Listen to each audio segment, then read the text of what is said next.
पूर्व प्रधानमंत्री चौधरी चरण सिंह जी की आज 120वीं जयंती है और हवन का आयोजन यहाँ पर किया गया है और हमारे साथ मौजूद हैं चंद्रशेखर आजाद रावण। चंद्रशेखर जी, आज पूर्व प्रधानमंत्री चौधरी चरण सिंह जी की जयंती है।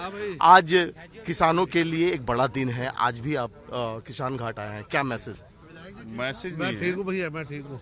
बस हमें समझना पड़ेगा कि चौधरी चरण सिंह जी को जब तक आप जानेंगे नहीं तो शायद नहीं जान पाएंगे कि इस देश में कितना बड़ा योगदान उनका है। मैंने चौधरी चरण सिंह जी को पढ़ा, उनके सिद्धांतों को पढ़ा है कि किसी भी परिस्थिति में उन्होंने अपने सिद्धांत नहीं छोड़े, विचारधारा नहीं छोड़ी और वो हमेशा संघर्ष रहे कि कमजोरों को, कमेरों को, मजदूरों को, महिलाओं को उनके अधिकार जो है मिले।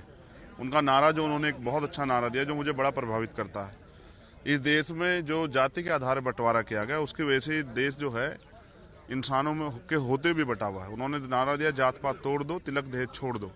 जो सामाजिक कुरीतियां जिनकी वजह से हम लोग परेशान हैं या जो भाईचारा नहीं बन रहा है देश में, हम लोग जो हक अधिकार की लड़ाई लड़ रहे हैं उसके खिलाफ एक बड़ा काम जो है चौधरी चरण सिंह ने किया। मैं उनको नमन करता हूं उनके आज जयंती के दिवस पे। और अगर ऐसे विकास पुरुष, ऐसे महान पुरुष एक और पैदा हो जाएं तो शायद जो है भारत में एक नया सवेरा आ जाएगा। आज भी जो उन्होंने सपने देखे थे अधूरे हैं। वो किसी पार्टी के मोहताज नहीं है, वो एक व्यक्तित्व है और ऐसे व्यक्तित्व जो है ना सदियों में जन्म लेते हैं। मैं मान्यवर काशीराम साहब और बाबा साहब अम्बेडकर को नेता मानता हूँ, लेकिन जब मैंने चौधरी चरण सिंह जी को पढ़ा और जाना कि किस तरह से उन्होंने गरीबी में, अभाव में और बिना छल कपट की राजनीति की, जनता के हित के लिए राजनीति की, तो मुझे एहसास होता है कि अगर हम जात पात के बंधन से मुक्त होकर वास्तविकता में महापुरुषों को पढ़ें, उनके संघर्ष को पढ़ें, तो एक नया कुछ सीखने के लिए है। मुझे बड़ी खुशी है कि किसान कमेरे एकजुट हो रहे हैं और किसान कमेरे की एकजुटता जो है भारत में एक नया सवेरा लेके आएगी। जयंत चौधरी जी के नेतृत्व में किसान का उत्थान किया जा रहा है उत्तर प्रदेश में तमाम जगह पे, और आप अब जयंत चौधरी जी के साथ है। खतौली की जीत में आपकी एक बड़ी भूमिका मानी जा रही है, इसको कैसे देखते हैं? नहीं, हम लोग अपना काम कर रहे हैं। जो सरकार की गलत नीतियां हम जनता तक पहुंचाने का काम कर रहे हैं। जब हम जनता के बीच जाते हैं, जनता भी इन नीतियों की वजह से परेशान है। आज किसान परेशान है, नौजवान परेशान है, महंगाई बढ़ रही है, भ्रष्टाचार बढ़ रहा है, बेरोजगारी बढ़ रही है, सीमाओं पे जो है सीमाएं सुरक्षित नहीं है। प्रधानमंत्री का जो 56 इंच का सीना चाइना के सामने जाते ही जो है कमजोर पड़ जाता है। हमें हर क्षेत्र में जो है इस लड़ाई को लड़ना है। तो ये एक लड़ाई खतौली की लड़ाई नहीं है, ये भाईचारे की लड़ाई है। मुजफ्फरनगर से जो नफरत के बीज बोए गए थे उसके बाद देश को ने जो सहा है, अब हम वहां से प्यार का पैगाम देके, भाईचारा का पैगाम देके उस राजनीति के ऊपर जो है एक चोट करने का काम कर रहे हैं।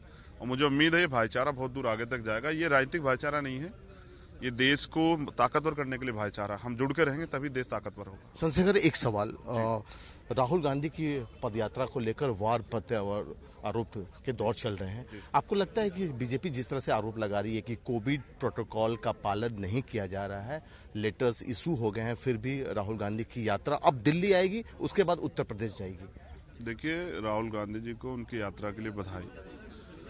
विपक्ष के लोग एक सार्थक प्रयास कर रहे हैं, बहुत अच्छी पहल है ये। लेकिन आप अगर कोविड प्रोटोकॉल की बात करें, मैं मानता हूं उनका पालन होना चाहिए, लेकिन ये पालन सिर्फ विपक्ष के लिए नहीं होना चाहिए, सरकार के लोग भी करें।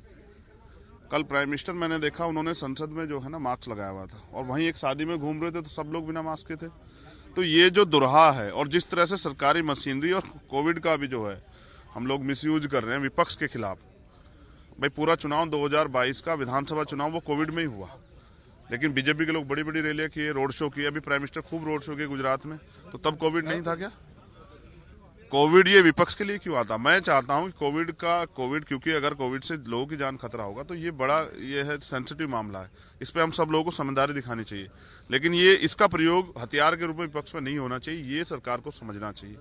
मुझे लगता है कहीं ना कहीं तो उस यात्रा से बीजेपी को नुकसान हो रहा है, इसलिए जो है ज्यादा सख्ती दिखाई जा रही है। और उम्मीद है कि ये जो लड़ाई है विपक्ष की, ये साझा लड़ाई इस सरकार को सबक सिखाने का काम करे, क्योंकि जनता में विरोध है। एक अंतिम सवाल चंद्रशेखर, निकाय का चुनाव होना है उत्तर प्रदेश में, आपको लगता है कि आपकी भूमिका जयंत जी के साथ अब इस निकाय चुनाव में फिर से खुल के आएगी? मैं जिम्मेदारी अपनी अदा करूंगा। मैंने आपसे पहले भी कहा कि जयंत जी भाई हैं और मैं भाई होने के नाते कंधे से कंधा मिला के इस लड़ाई को आगे बढ़ाऊंगा, क्योंकि ये लड़ाई उत्तर प्रदेश की जनता के हितों की लड़ाई है। जिस तरह से अग्निवीर का मामला हो या किसानों का मामला हो या मजदूरों का मामला हो या दलित पिछड़े कमेरों का मामला हो, आदिवासियों का मामला, सारे मामले आजकल जैन जी संसद में उठा रहे हैं। इससे स्पष्ट होता है कि वो लड़ाई एक जो है विराट रूप ले रही है। उस लड़ाई को हमें ऐसे मजबूत कर रहा है। आपसे बात करने के लिए शुक्रिया। कैमरा पर्सन रोहित के साथ पुष्कल, भारत समाचार, दिल्ली।